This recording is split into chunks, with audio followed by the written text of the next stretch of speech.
El juez Felipe Córdoba dicta por ahora prisión preventiva contra Wilman Terán y otros 15 detenidos en el caso Metástasis. Uno más cumplirá arresto domiciliario. En 5 horas, la fiscal mostró el entramado del caso Metástasis. Cómo operaban, quiénes eran, a quiénes mataron o quisieron matar. Televistazo desglosa cada uno de estos temas. El presidente Daniel Noboa asegura que la ejecución del Plan Fénix arrancó en Durán, pero se reserva los detalles tras encabezar la reunión del Frente de Seguridad. El sueldo básico para 2024 será de $460 mensuales, según confirmó el Ministerio de Trabajo. Israel confirma que sus tropas asesinaron a 3 rehenes que estaban en poder de milicianos de Hamás, al confundirlos con los terroristas.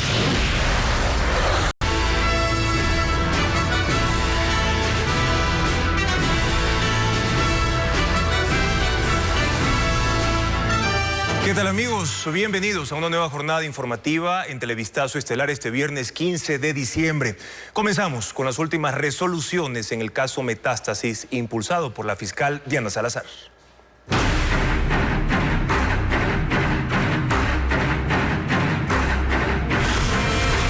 Metástasis 1. ¿Cómo los pescaron?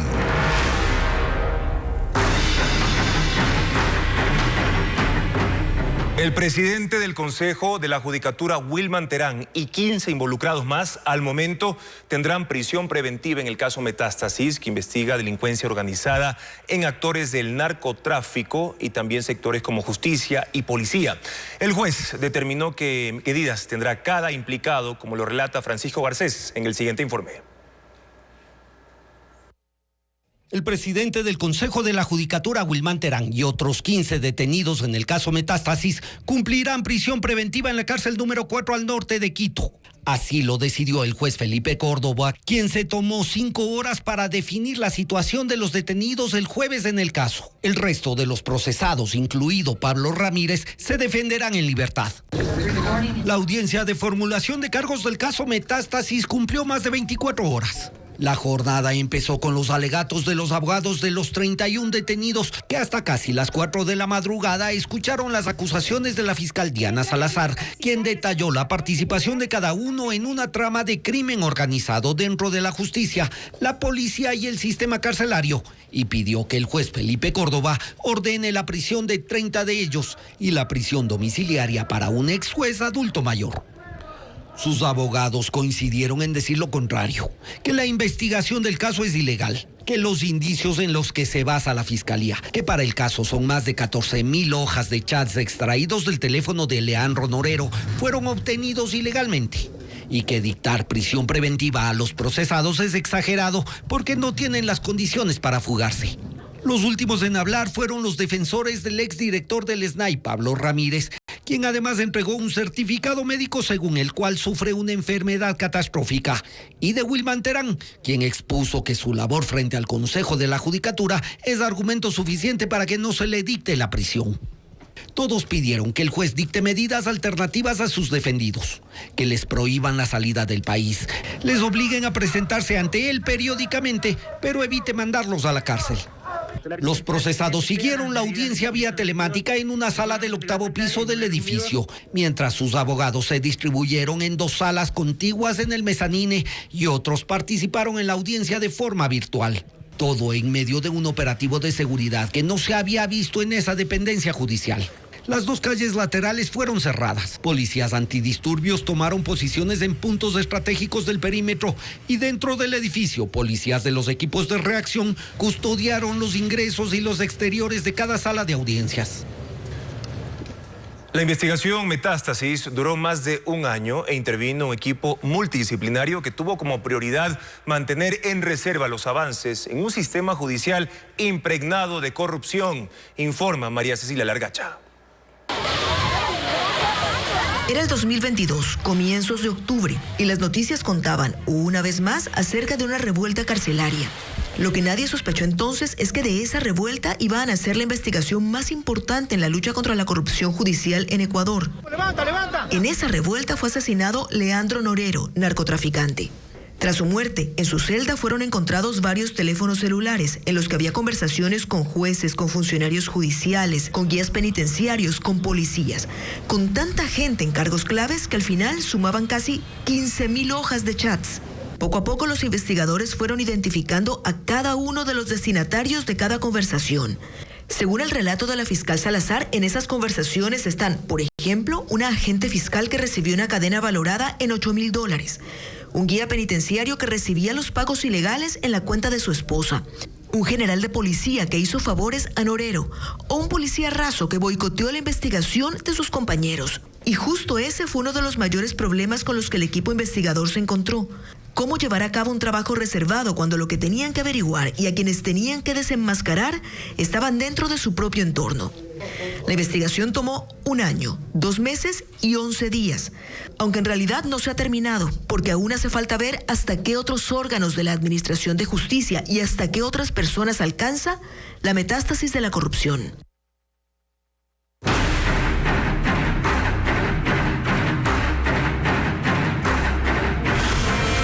Metástasis 2. ¿Cómo funcionaba la red? Chats entre el narco Leandro Norero, su abogado Cristian Romero y su operador alias Estimado revelan sus nexos con Wilman Terán en 2022 cuando era juez de la Corte Nacional y con otros magistrados para obtener un habeas corpus a favor de familiares de Norero. Así lo expuso la fiscal Diana Salazar en la formulación de cargos. Jacqueline Rodas explica el contenido de los mensajes. Entre las 14.700 hojas de chats que la Fiscalía extrajo de los teléfonos celulares del narco Leandro Norero, constan conversaciones que mantuvo con su abogado Cristian Romero y con su operador Elibe Angulo, alias Estimado, que revelan su relación en 2022 con magistrados de la Corte Nacional, entre ellos Wilman Terán, actual presidente del Consejo de la Judicatura. La fiscal Diana Salazar expuso que trataban a Terán con el alias El Diablo o El Jefe y lo habrían contactado para que influya en el tribunal que debía resolver el habeas corpus de los familiares de Norero. Alias Estimado le escribe a Norero que tiene comprometidos a jueces de la Corte Nacional porque cuando han ido a Manta los ha tratado bien entreteniéndoles con mujeres de buena presencia. Además de Wilman Terán, nombran a los jueces Byron Guillén y Walter Macías. Le dicen a Norero que contactaron al juez Guillén para que les ayude revisando el proceso. Los jueces, perdón, señor juez, de la Corte Nacional, haciendo el borrador para los abogados del narco. La fiscal también mostró un mensaje enviado por el abogado Romero a Leandro Norero, en el que escribe: buenas noticias, jefe, me acabó de llamar el hombre, y le adjunta la captura de la llamada del contacto Dr. Wilman Terán, juez nacional, con una duración de 0,2 minutos. Salazar relató que hay más mensajes que ponen en contexto los chats y dan cuenta de que acordaron reunirse con Wilman Terán en su casa y le solicitaron directrices para el habeas corpus. Ahí el abogado Romero también dice a Norero que tiene llegada directa con el juez Roberto Guzmán, integrante del tribunal. Romero envía al narco Leandro Norero los contactos telefónicos de Terán y del juez Luis Rivera y le escribe que él haga las coordinaciones directas y de la manera más estratégica. El juez Felipe Córdoba en la audiencia dudó de lo que estaba escuchando y repreguntó a la fiscal. Romero manda los contactos, indica. Sí, de Rivera y de Wilman Terán a Norero. La fiscal Salazar también relató los montos que pretendían pagar al tribunal por el fallo favorable a los familiares de Norero. ¿Cómo se dividen los 450 abdominales, ñaño? No es que iban a hacer 450 abdominales, 150 abdominales por cada juez. Es jerga criminal. También mostró fotos de alias Estimado en el despacho de Wilman Terán cuando era juez e informó que hay videos del subcoordinador del despacho de Terán conversando con Norero y con su operador, que se expondrá en las siguientes etapas del proceso. Policías en servicio activo colaboraron con el narco Leandro Norero. Custodiaban sus bienes, le avisaban de operativos y modificaban informes para que su proceso por lavado de activos no avance. Uno de ellos incluso es señalado como testaferro, como lo informa Fabiola Santana. La Fiscalía involucra en el caso Metástasis a 8 policías con rangos directivos y operativos de las unidades preventivas e investigativas. Ellos filtraban información de operativos al narco Leandro Norero, bloqueaban las investigaciones de lavado de activos en su contra y de su familia y custodiaban sus bienes incautados a cambio de dinero. El mayor rango es el de Pablo Ramírez, en ese entonces general en servicio activo y director del SNAI. Según la fiscal Diana Salazar, él estaba a cargo del traslado de los presos y ayudó a Norero manteniéndolo en la cárcel de Cotopaxi. Expuso lo que el narco escribía a su esposa: el que me ayudó fue el general Pablo, el director del SNAI, se portó bien conmigo. Amor, se acaba de ir el director, me vino a conocer, le agradecí porque él no permitió que me mande a la roca. También está involucrado un coronel, Neiser Mazón. Según la acusación fiscal, filtraba información de los operativos, captó a más agentes y dio seguridad en la casa de Norero en Guayaquil. Incluso apoyó para sacar esculturas del bien incautado. Según los registros, le entregaron $10,000, pero hubo más dádivas para su personal y reparación de vehículos policiales. Norero también pagó la atención de la esposa del coronel internada en una clínica y los estudios de su hijo en Rusia. Entre los reclutados por Mazón está el cabo segundo Edín Isa, quien simulaba operativos para cuidar la propiedad de Norero. En la organización colaboraban agentes de la Dirección de Investigación Antilavado de Activos y de Muertes Violentas DINASET. El sargento Héctor Paredes estaba a cargo de la investigación contra Norero y su familia por lavado de activos. Antes de presentar el informe del caso a la Fiscalía, lo presentó a Norero por medio de sus abogados para que haga correcciones a cambio de $300,000. Le ayudó el cabo Cristian Chauca, quien recibió un celular de alta gama de parte de Norero. Según Fiscalía, ocultó pruebas y ubicaciones de miembros de grupos criminales. El cabo Gabriel García, alias Doble Rueda, impidió que sus compañeros accedan al teléfono incautado de Leandro Norero en el caso de lavado de activos. Se robó el token que permitía abrir estos dispositivos. También alertaba a los choneros de investigaciones, aprovechándose de la posición de su expareja en la sala de escuchas de la policía. Desde la DINASET, el cabo Ángel Leal entregó información reservada de los operativos a los brazos armados de la organización criminal y asesoraba sobre la destrucción de evidencias. Además, la Fiscalía señaló al mayor Armando Ruiz como uno de los testaferros de Norero. Utilizó sus negocios de compra y venta de automóviles para lavar el dinero y entregarlo mediante cheques a Norero. Sobre la infiltración en sus filas, la policía no se ha pronunciado. El alcalde de Manta asesinado, Agustín Intriago, habría participado en delitos contra la administración pública como parte de la red criminal de Leandro Norero. Fue otra afirmación de la fiscal Salazar en la audiencia. Adriana Bermeo tiene más detalles. Agustín Intriago, el alcalde asesinado de Manta, fue parte del entramado del narcotráfico. Así lo mencionó la fiscal Diana Salazar durante la audiencia de formulación de cargos del caso Metástasis. Ella mostró chats de Heli Bangulo, alias Estimado, que actuaba como operador de Leandro Norero, en los que se evidencia que se habría planificado delitos contra la administración pública por medio del gobierno autónomo descentralizado de Manta en coordinación con Agustín Intriago. En su declaración, la fiscal dijo que alias Estimado era el encargado de direccionar y planificar sobornos de empleados judiciales de la Corte Provincial de Manabí y gestionar la distribución y pagos de dinero a la organización delictiva.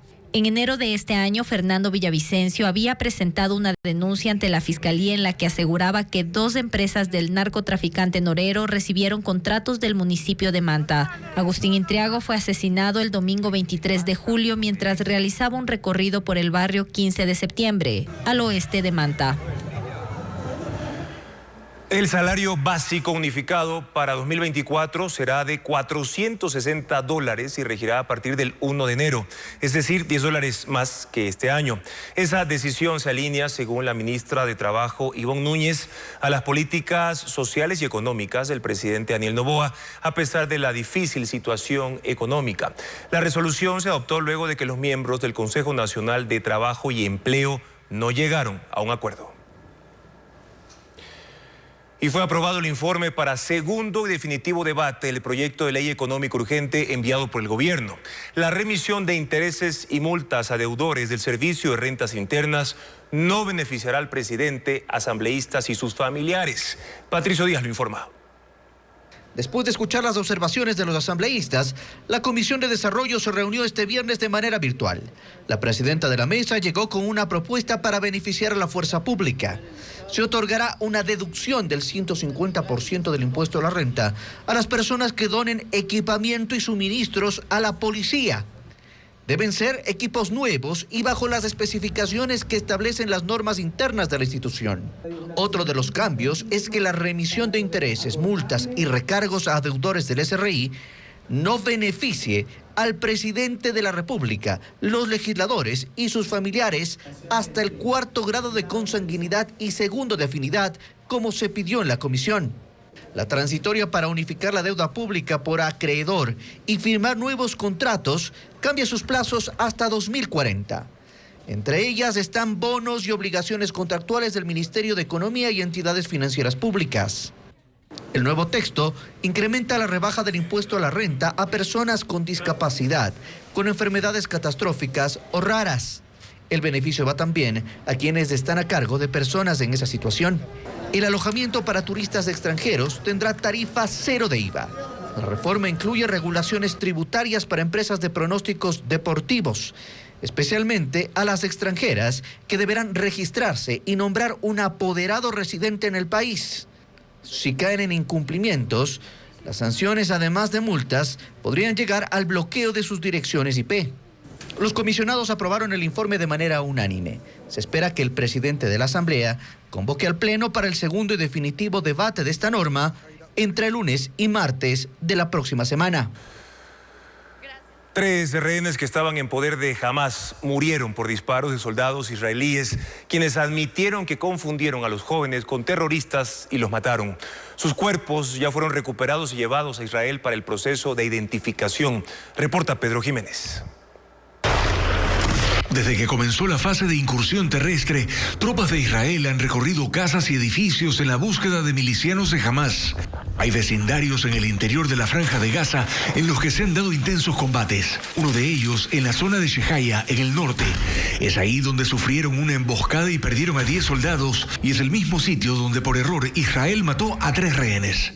Alon Shamrish, de 26 años, estudiante de ingeniería en computación, es de ascendencia iraní. Yotam Haim, de 28 años, músico de una banda que iba a presentarse en el festival el día del ataque terrorista. Y Samer Talalka, de 25 años, trabajador en una granja avícola. El jefe del ejército lamentó lo ocurrido.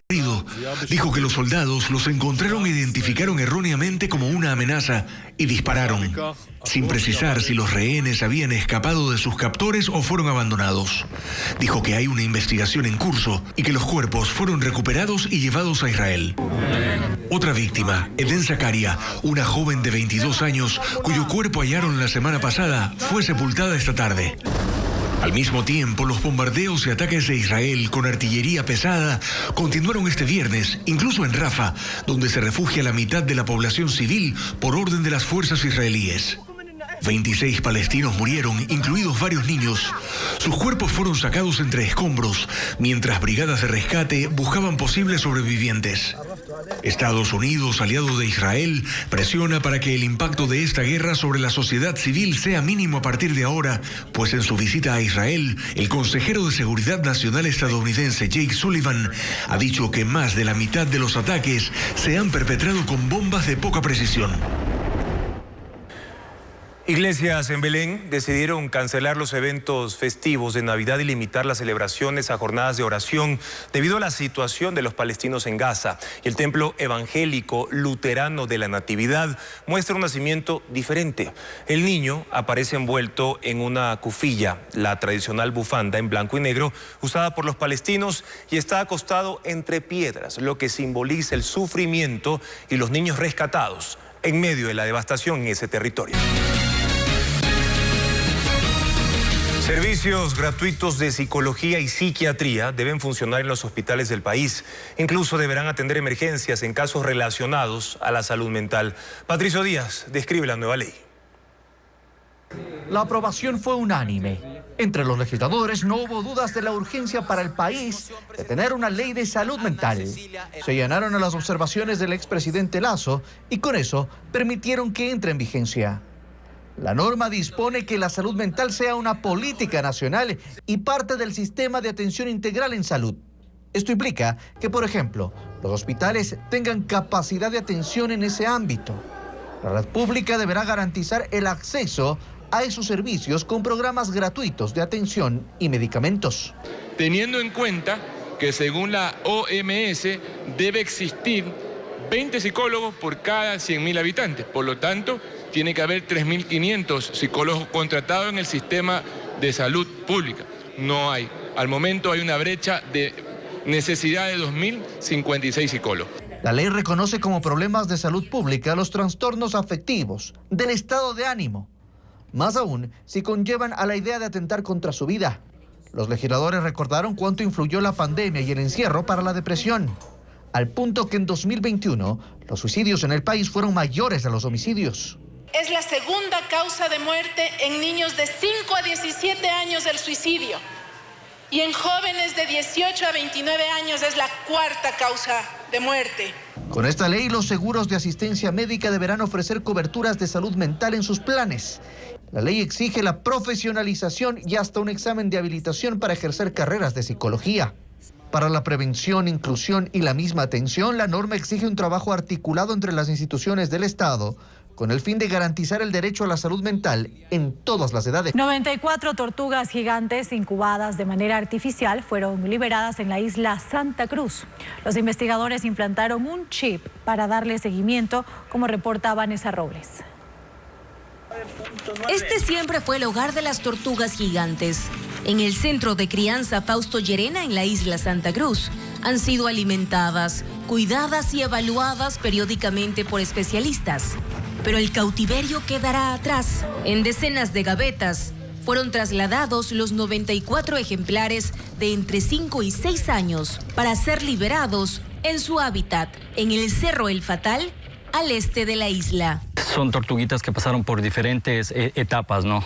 Por corrales de protección, corrales de preadaptación, llegaron a tener sus 5 años, ingresaron a un proceso de cuarentena. Las tortugas son de la especie Chelonoidis donfaustoi. En 2015 fue declarada como una especie distinta de la isla Santa Cruz y bautizada así en honor a Fausto Llerena, quien cuidaba al solitario George. Los ejemplares fueron incubados artificialmente. Cuando nacen, miden en promedio de 4 a 5 centímetros, pero pueden llegar a superar el 1,5 metros de longitud. En este caso, tienen un chip de identificación para que los investigadores los monitoreen en su nueva etapa de vida.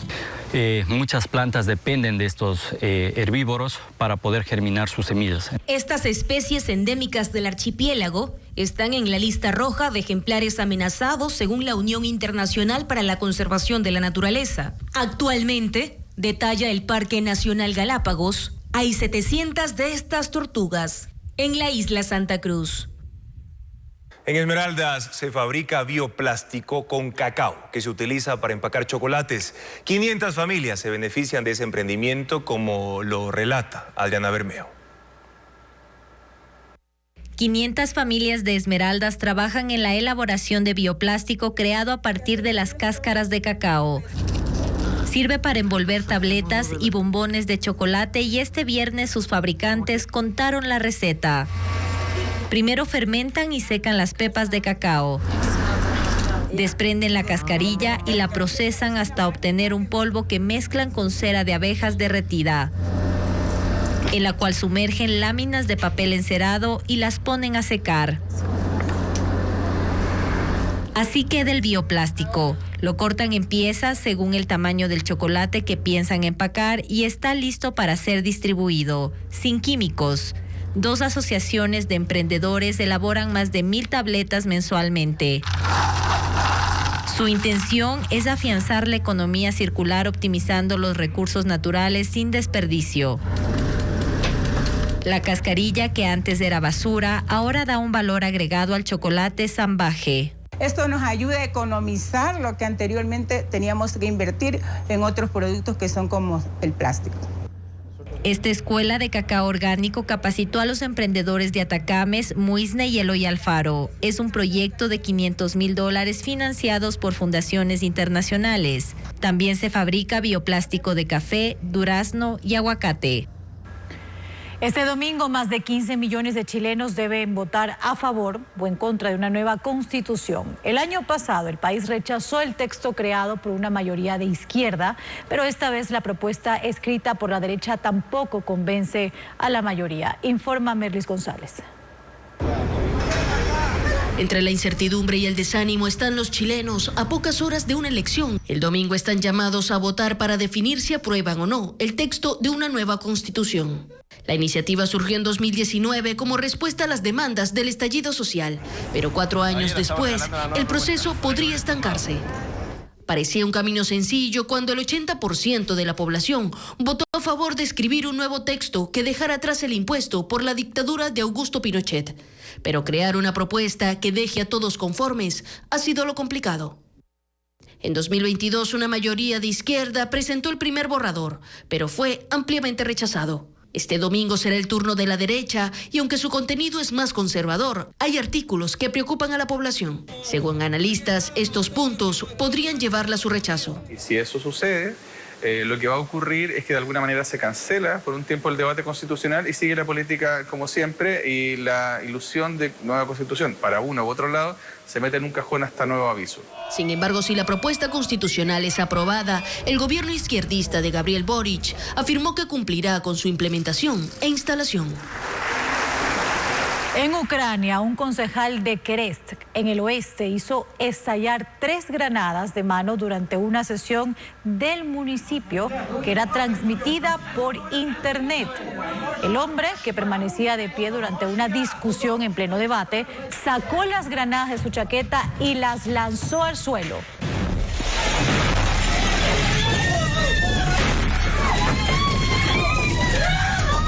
Los artefactos estallaron desatando el caos en el sitio que se llenó de humo. El atacante murió y fue identificado como Sergí Batrín, concejal del partido Siervo del Pueblo del presidente Zelensky. Otras 26 personas quedaron heridas.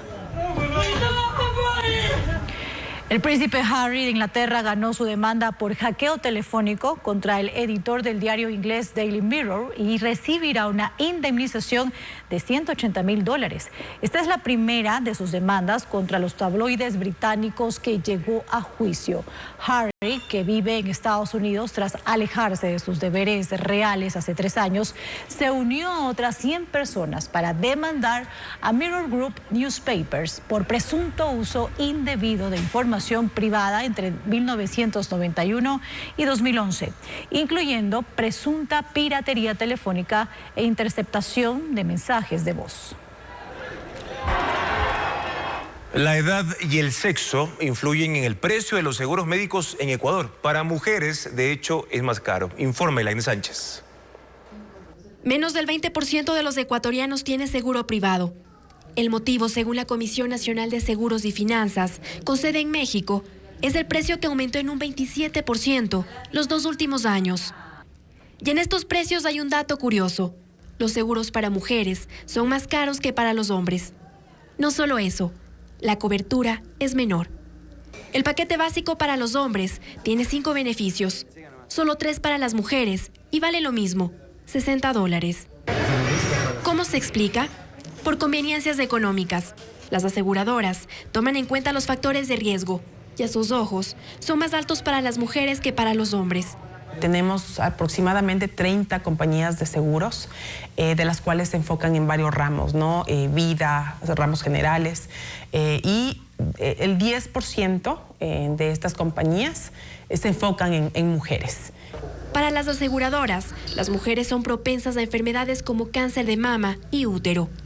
El embarazo también es tenido en cuenta porque los partos resultan costosos. En una clínica puede valer de $1,000 a $5,000. La paciente cubre el deducible y la aseguradora el porcentaje mayor.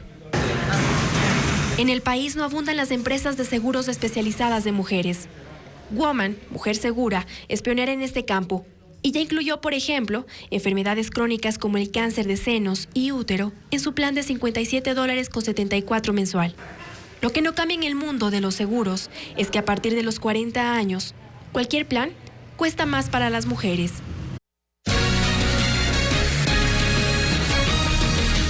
En Durán y Guayaquil se concentran las primeras acciones del Plan Fénix, cuyo contenido el gobierno prefiere mantener en reserva. Este viernes se pulió la hoja de ruta. Luisa María Heredia estuvo en esa cobertura. El Plan Fénix ahora sí está en marcha. Así lo anunció el presidente Daniel Noboa, luego de liderar el gabinete de seguridad que sesionó en el ECU 911 de San Borondón este viernes. Para pulir el plan de acción, el contenido por estrategia se mantiene bajo reserva. Lo único que precisó es que la intervención empezará en Durán. Porque desde ahí se articulan varios crímenes, desde ahí sirve también de almacenamiento de droga. Entonces, si nosotros hacemos las cosas bien en Durán, ya daremos un golpe importante al crimen organizado. El trabajo se hará con policías y militares, en coordinación con el municipio, ya que la intervención también tendrá un eje social. Por eso al gabinete asistió el alcalde Luis Chonillo. Partiendo de esta premisa, ¿no?, que el gobierno local es el que está en el día a día, el que conoce las realidades de cada uno de los territorios. En tanto que al alcalde de Guayaquil, Aquiles Álvarez, lo atendió en la gobernación del Guayas. El viceministro de Seguridad, Leonel Calderón, quien presidió la mesa técnica que será semanal. Tenemos acciones inmediatas ya,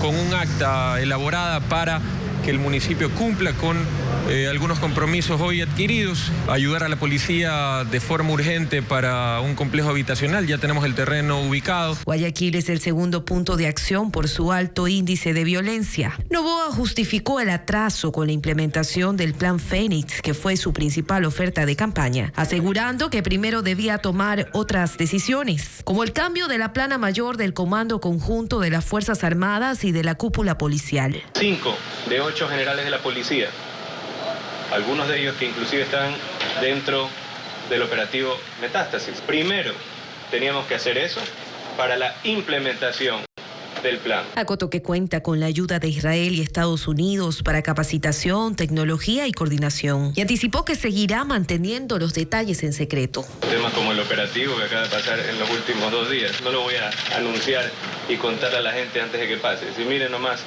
cuando pues había gente que inclusive advirtió a algunos de los criminales y se lograron escapar. Como complemento del plan, el mandatario mencionó la construcción de una cárcel de máxima seguridad que espera empezar en febrero, la militarización de los puertos, la intensificación de operativos fronterizos y la compra de radares y armamento, pero no fue específico.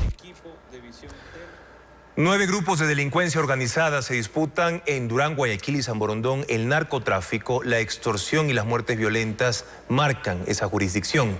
Luis Alfredo Zúñiga con el reporte.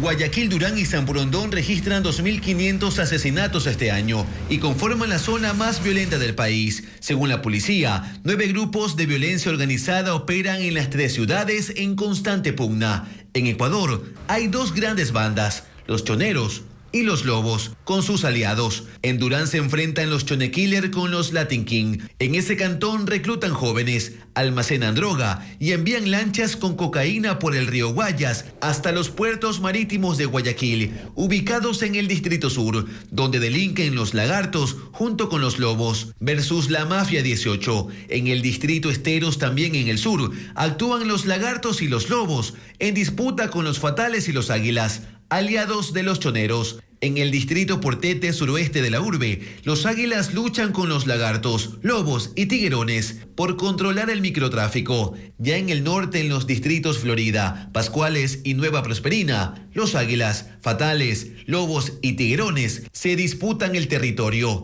Estas bandas han dejado asesinatos, atentados, secuestros, extorsiones y robos. Gobiernos pasados no los han frenado. 2 asesinados, casas, motos y autos incinerados dejó un ataque en Los Ríos. La policía lo atribuye a una pelea entre bandas. Mocache amaneció marcado por la violencia. En el recinto La Cruz, 20 personas con arma de grueso calibre irrumpieron en esa zona rural y prendieron fuego a 4 viviendas. Dentro de una, incineraron a Snyder Bravo, de 17 años, y a pocos metros del lugar asesinaron a Rodolfo Sevillano, quien vivía en otro de los inmuebles. Los criminales además quemaron 3 motocicletas y 2 carros que estaban en los exteriores. El ataque ocurrió cerca de la zona donde el miércoles pasado aparecieron los cadáveres carbonizados de 4 personas en un vehículo. Según la policía de Los Ríos, una de las víctimas era familiar del cabecilla de una banda delictiva que fue asesinado en septiembre. Añadió que el enfrentamiento por territorio entre organizaciones criminales que operan en ese cantón de Los Ríos y en Palenque ocasionó los ataques.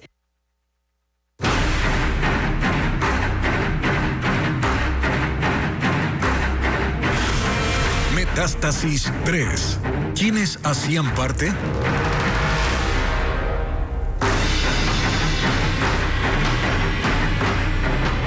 La Fiscalía afirma que 9 magistrados y ex jueces de Guayas, Cotopaxi y Santo Domingo son parte de la red criminal que captó el narco Leandro Norero.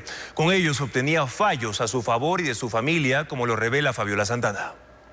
Leandro Norero había reclutado a 5 jueces en Guayas, 2 en Cotopaxi y 2 en Santo Domingo para obtener fallos favorables en los casos de lavado de activos, tráfico de armas y tráfico de drogas abiertos en su contra. Según la investigación fiscal, el entonces juez de la Sala Penal de Guayas, Ronald Guerrero, a cargo del caso de lavado de activos en contra de Norero y sus familiares, les asesoró en estrategias procesales a cambio de $300,000 y un departamento frente a la playa. Norero también reclutó al juez de la Sala Penal de Guayas, Adolfo Richard Gaibor, para que le favorezca en un recurso de habeas corpus y a su hermano en la apelación a la prisión preventiva. Según la fiscal, le entregaron $500,000. El juez Johan Marfetán integró la misma sala de apelación del hermano de Norero y ratificó el sobreseimiento a su madre. Según los registros, recibió $70,000 por cada familiar.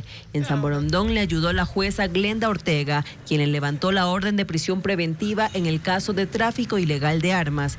En Cotopaxi reclutó a los jueces Santiago Zumba y José Luis Segovia de la Sala Penal de la Corte.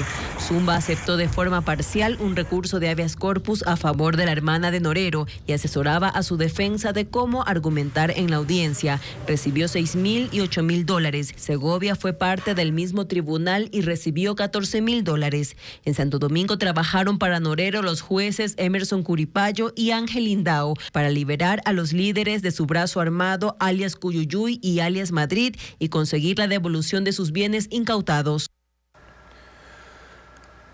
3 asesinatos, incluido el del abogado Harrison Salcedo, fueron planificados por Leandro Norero desde la cárcel de Cotopaxi. También ordenó vigilar a Fernando Villavicencio y planificó atentados contra la fiscal que llevaba su causa por lavado de activos. Diego Puente con más detalles. Leandro Norero, alias del Patrón, ordenaba seguimientos y planificaba intimidaciones y asesinatos desde la cárcel de Cotopaxi, donde estuvo retenido hasta su asesinato en octubre del 2022. Los chats en los que compartía información con sus operadores fueron expuestos por la fiscal Diana Salazar en la audiencia. En el expediente se detalla un plan para atentar contra la fiscal Livia Sarabia, quien está a cargo del caso de lavado de activos contra Norero y su familia. En conjunto con el abogado Eli Angulo, hoy procesado, hablan de incendiar su departamento y de poner una bomba en el vehículo, también de montar un supuesto asalto para evitar sospechas. En las conversaciones hay direcciones de la fiscal, capturas de documentos personales que se encuentran solo en sistemas internos de la policía y fotografías de sus padres, hermanas y hasta de sus cuñados en contra de quienes también planificaban atentados.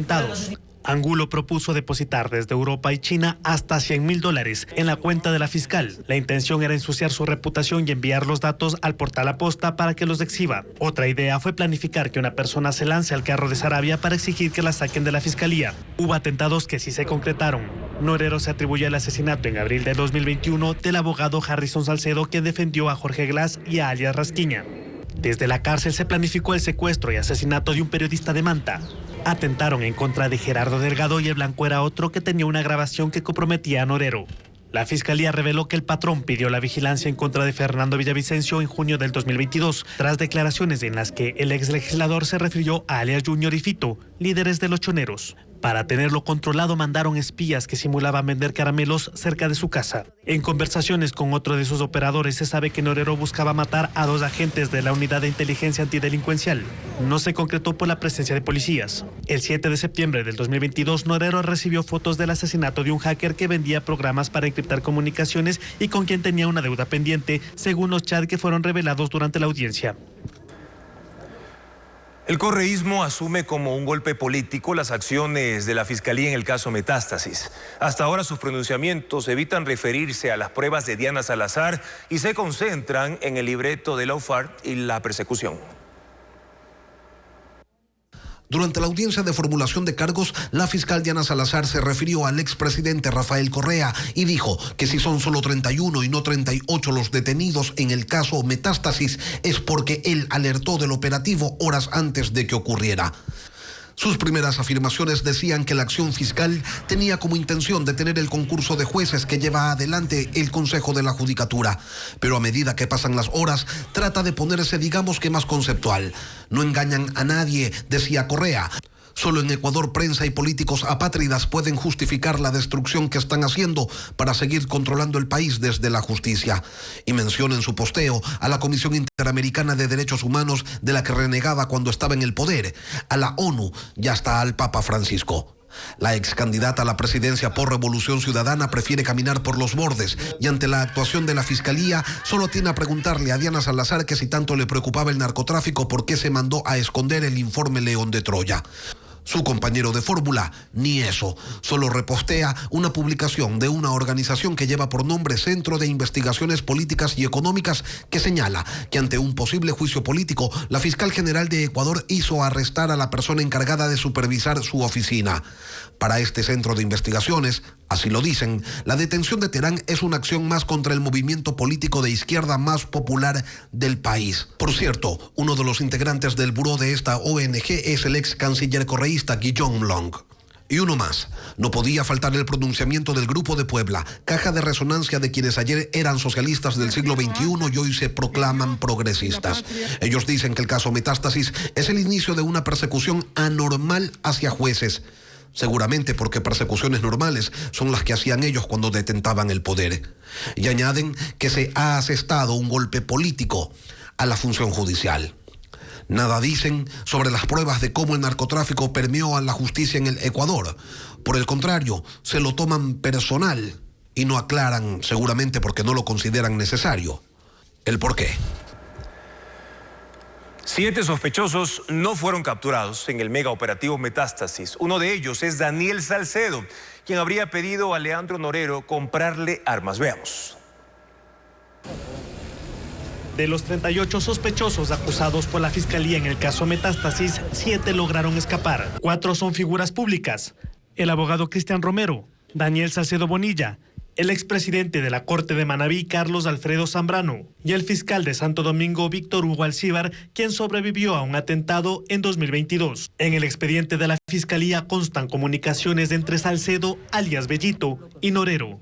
Bellito le plantea comprar 5 armas. Norero le responde con una fotografía en la que se observan 23 armas cortas y 26 fusiles.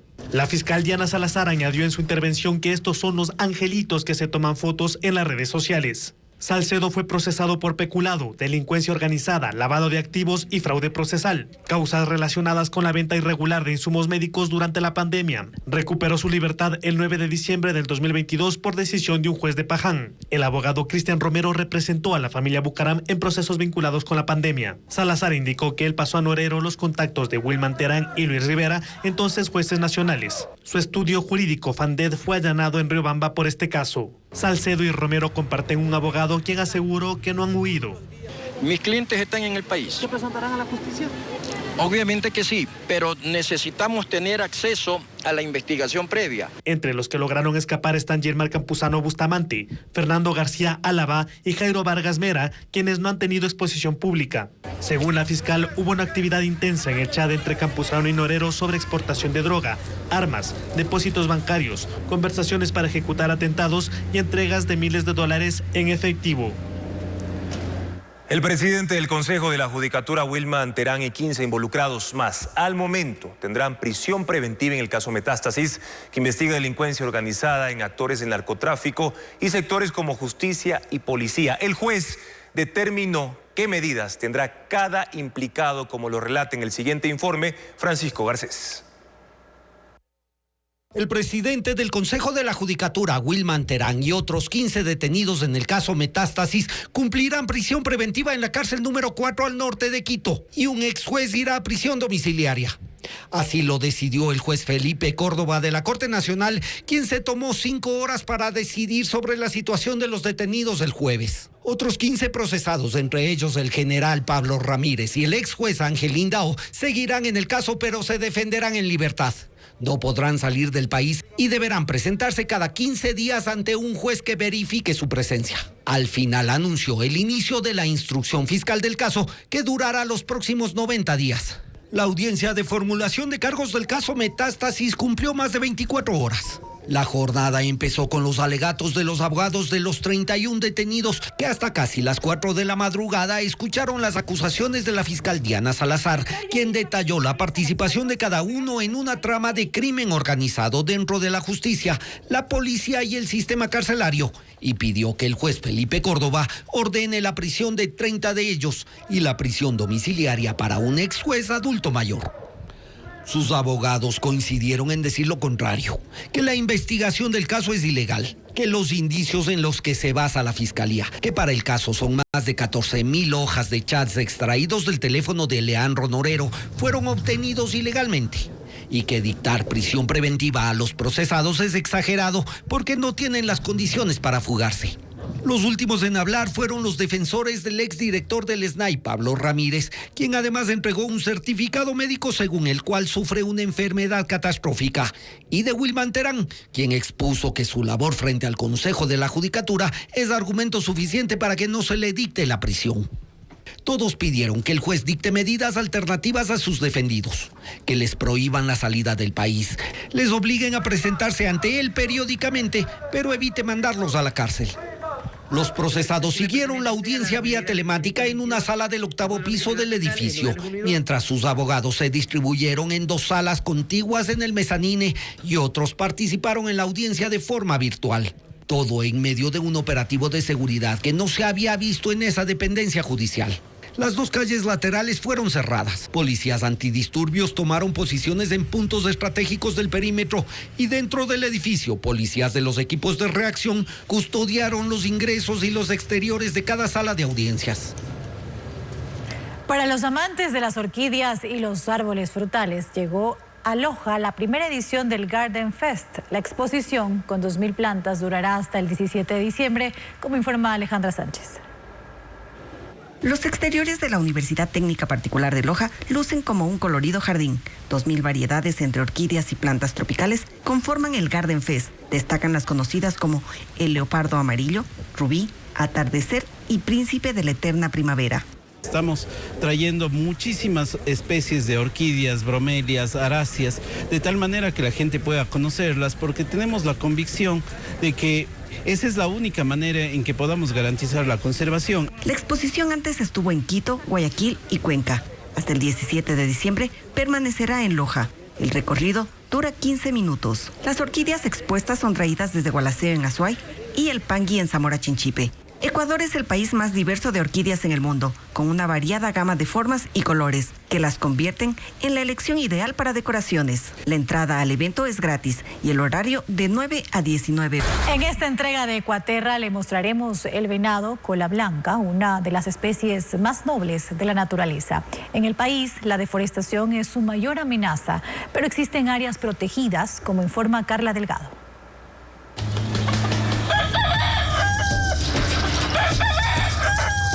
Para observar venados, se recomienda llegar antes de que el sol esté en su punto más alto. Este mamífero es más nocturno y cuando siente presencia excesiva de calor prefiere ocultarse. Busca la sombra. El cantón Cayambe, en el noreste de Pichincha, es el primer punto de avistamiento del venado cola blanca. Se localiza únicamente en el occidente de Ecuador. En Perú, y una pequeña zona de Bolivia. Adoptó ese nombre por el color de su cola, que levanta solo cuando se siente amenazado. Los venados son especies clave. Como herbívoros dispersan semillas de plantas de las que se alimenta. Pueden comer hasta 100 tipos de brotes vegetales. La Casa del Venado en Cayambe es una área de protección privada. Los venados venían hace 23 años en forma natural. Primero empecé con un venado que se quedó mal herido acá. Le empezamos a alimentar porque él no pudo irse ya con el resto del grupo.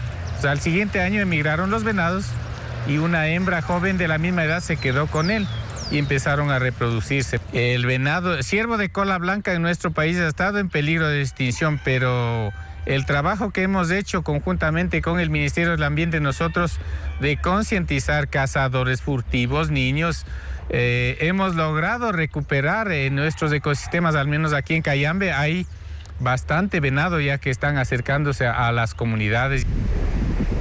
El venado es un animal territorial que aprovecha la estructura de sus cuernos para intimidar, incluso entre su misma especie. Su cuerno muda una vez al año. Ahí está en su mejor etapa, porque es cuando mayor fuerza tienen. Sin embargo, hay machos que se resisten a perderlos, para no quedarse sin liderazgo como este. Hay un líder dominante, pero al estar con sus hormonas altas, a veces ellos no mudan sus cachos. Pero el riesgo es que cuando él de pronto ya pasó mucho tiempo, 1 año, 2 años, tiene que mudar. Entonces, y los otros que han mudado están con cachos astas más altas, y cuando él quiere seguir dominando, corre el riesgo de que los otros le agredan y le puedan herir. En la Reserva Ecológica Antizana, entre Pichincha y Napo, están decenas de ellos. La declaratoria de área protegida garantiza su conservación y cuidado. El Antizana tiene el mayor registro de esta especie. 760 individuos conviven en una superficie de 1.200 kilómetros cuadrados. Aquí, el venado también cumple otra función. Ayuda con la limpieza del páramo que alberga fuentes importantes de agua. Además de estas zonas naturales de conservación, la ley también lo ampara. En Ecuador la caza deportiva es ilegal y se sanciona con hasta 3 años de prisión. Iniciativas que pretenden resguardar a este animal, que busca la libertad y desplazarse por la naturaleza. Y cientos de monigotes elaborados por más de 800 artesanos ya se exhiben en la calle 6 de marzo en Guayaquil. Precios entre $5 y $300 y hay todo tipo de personajes. Luis Alfredo Zúñiga muestra los favoritos del público. La tradicional feria de monigotes de la calle 6 de marzo, en el sur de Guayaquil, ha iniciado. Un total de 801 artesanos a lo largo de 14 cuadras exhiben desde este viernes sus creaciones elaboradas desde enero. Hay de todo tipo de personajes, de películas como Batman, Spider-Man y Hulk.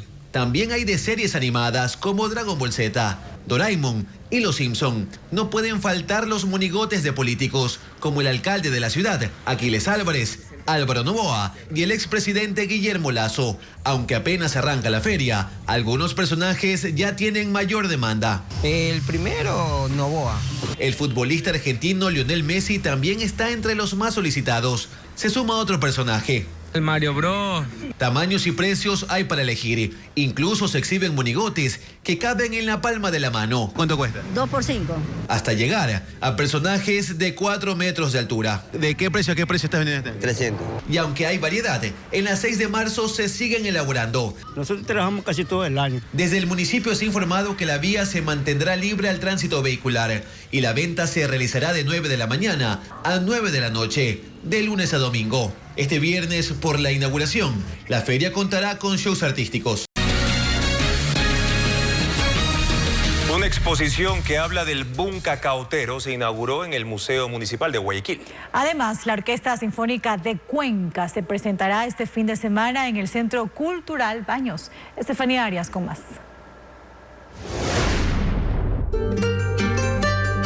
El boom cacautero y el arte se unen en la muestra denominada Donde otros ven progreso, yo veo ruinas sobre ruinas, que se exhibe en el Museo Municipal de Guayaquil.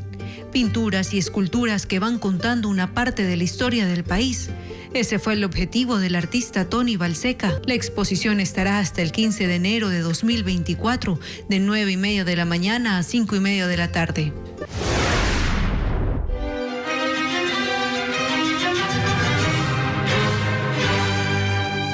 Será un concierto de música de cámara. La Orquesta Sinfónica de Cuenca se presentará en el Centro Cultural Baños, en la capital de la provincia, Azuaya. 4 grupos de cámara estarán sobre el escenario, bajo la dirección de Augusto Carrión. El espectáculo será este sábado 16 a las 19 horas. Es una colección de obras exhibidas en el Centro Cultural Benjamín Carrión de Bellavista, en Quito. Amores Finos es la nueva exposición de la artista Paula Arias, quien busca en cada una de sus instalaciones reinventar lo cotidiano y reconstruir memorias personales y familiares. La muestra estará abierta hasta el 3 de febrero de 2024, de 11 de la mañana a 5 de la tarde. La entrada es libre. La Navidad es tiempo para celebrar en familia, pero también para ayudar y compartir.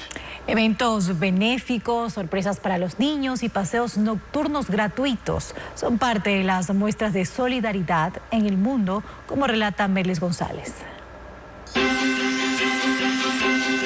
Los taxistas de Sevilla, España, se unieron para una acción benéfica: dar un paseo gratuito a personas de la tercera edad y a niños con cáncer. Más de 300 personas fueron trasladadas por esta caravana solidaria, llena de alegría, luz y música de esta época, por una ruta que recorrió el alumbrado y la decoración de la ciudad. El gesto se ha convertido en una tradición de los taxistas sevillanos durante la segunda semana de diciembre. La alegría llegó también a un hospital pediátrico de Kosovo, donde superhéroes descendieron en rapel por las ventanas. Se trató de los miembros de un club de escaladores que dieron la sorpresa a los niños hospitalizados. El evento forma parte de una serie de actividades benéficas que se realizan en diciembre para animar a los pequeños. La solidaridad también se hizo presente en Francia. Empresas y una organización benéfica trabajaron juntas para regalar a los niños de bajos recursos un día de Navidad en París. Al evento llegó Papá Noel cargado de regalos, pintacaritas y dulces para todos.